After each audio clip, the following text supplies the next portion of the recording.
Item Number: SCP-123. Object Class: Euclid.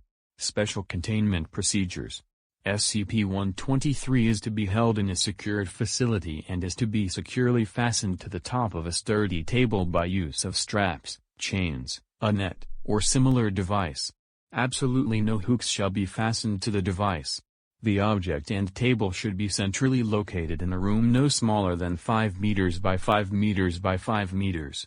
No sensitive measuring devices should be used within 100 meters of SCP-123, as their measurements will be noticeably affected. More significantly, absolutely no objects should be inserted into SCP-123 except under experimental conditions. Transfer of SCP-123 shall be made with care, and effort made to prevent the object from being shaken or jerked with notable force.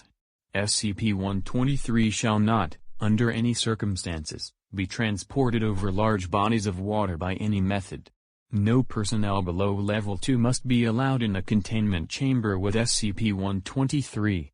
Any person interacting with the object should wear tight-fitting clothing that has absolutely no straps, laces, or other dangling components. Persons with long hair shall be required to tie their hair back or wear a hairnet.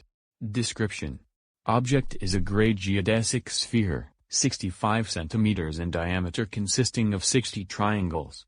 The areas between these triangles are empty, allowing the center of the sphere to be seen. The material the sphere is composed of is unknown, and upon the recommendation of Dr. Research into the material composition shall be limited to visual observation until further notice.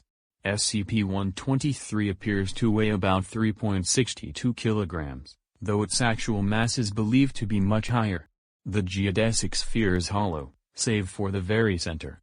At the center of SCP-123 is what appears to be a black sphere, approximately 1 mm in diameter. No light can be seen being reflected off or emitted from the black sphere. The core also appears to exhibit significant gravitational force, which massively increases within the confines of the outer geodesic sphere. This gravitational force can be measured using sensitive instruments several dozen meters away. Within approximately 3 meters, the gravitational pull is apparent to any observer, with dangling objects beginning to be pulled towards the sphere. At the surface of the outer sphere, the gravitational pull doubles the weight of any object placed onto the structure. The inner sphere's qualities are apparent when any small object is inserted within the outer sphere. Any such object quickly accelerates into the object and disappears. Any liquid poured into the object also is sucked into the central sphere. Analysis has shown that light that nears the black sphere is curved towards the center. The amount of gravity exhibited by the inner sphere at its surface suggests that its mass is approximately 10 to the power of 29 kilograms, though the obvious gravity-reducing effect within the outer sphere means that its actual mass may actually far exceed even that. Note that such a mass would ordinarily imply a Schwarzschild radius in the order of 200 meters, way in excess of the approximate half a millimeter actually observed, which can be considered further testament to the outer sphere's gravity-dampening qualities. Gases are affected by the gravity of SCP-123, and the atmosphere pressure at its surface has been measured at 205 kilopascals. However, gases are unable to penetrate the area between the triangles of the outer geodesic sphere. The reason for this is currently unknown, and is currently being studied. It should be noted that the outer sphere and inner sphere appear to act as one. Whenever the outer sphere is moved, the inner sphere follows.